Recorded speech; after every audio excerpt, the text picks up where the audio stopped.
Lang, and this is your Monday edition of My 2 Cents. And we'll get to another winning complimentary selection in just a moment after the USC Trojans get it done with the tip at the buzzer.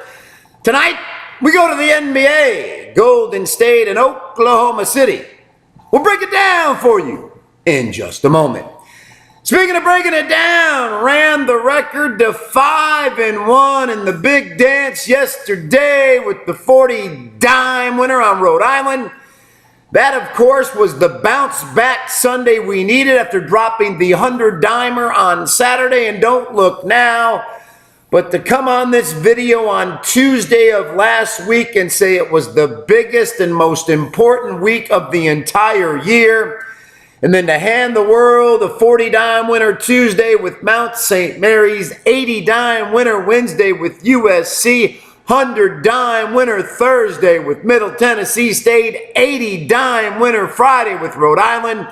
Of course, we dropped the heartbreak city on Iowa State Saturday, but bounced back on Sunday with the 40-dime winner on Rhode Island. It all adds up to 5-1. Good for 230 dime net profit. Did I deliver a winning month of January to start 2017? Absolutely. Did I deliver a winning month of February to start 2017? Absolutely. And am I delivering a winning month of March to start 2017? Abso-fucking-lutely. Now, 5-1 to start the big dance. We get to take a nice deep breath before Thursday's action heats up. And 150 dime winner number 4 in a row will be coming up maybe on Thursday, maybe on Friday, maybe on Saturday, maybe on Sunday. But I assure you, there will be a 150 dime release, number 4 in a row, one of those 4 days. So, with the monster winning week underneath my belt, and what I term the most important week of the entire year, let's cash 40 dime winner number 3 in a row and close out this week by making a $10 better, $202,700, or translate 270 dimes of net profit. Or as my boy Steve Buden likes to say, chips in the rack. 40-dimer, number 3 in a row. Let's get her done. All right. Complimentary winner in a moment, my 2 cents.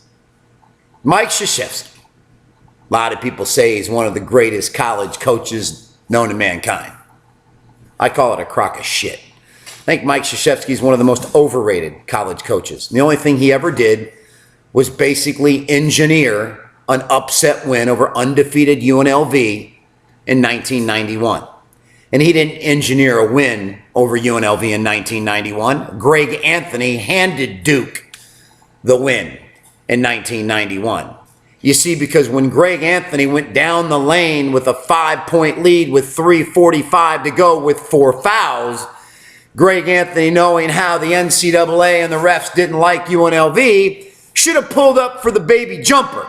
If he pulls up for the baby jumper, make or miss, he's still in the ball game. See, because the one person UNLV could not afford to lose at that point in the game was Greg Anthony. But no, Greg Anthony takes an extra dribble, initiates the contact. It was a block, but he gets called for the offensive foul. He's out of the game. Duke comes down. Hurley hits the 3, cuts it to 2. And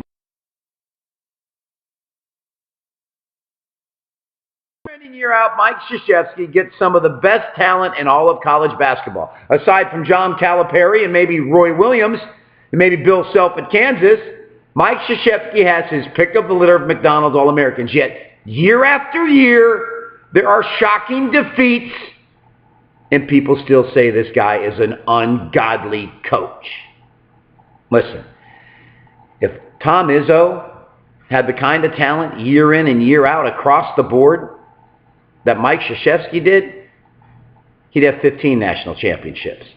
Mike Krzyzewski's overrated.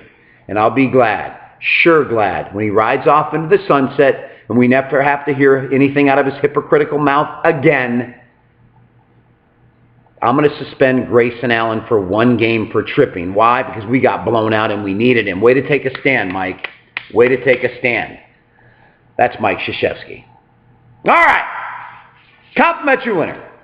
Golden State and OKC. No Durant. For me, I think OKC is going to come out on fire, but I also think Golden State is going to come out on fire and try to set the pace for the kind of tempo they want in this basketball game.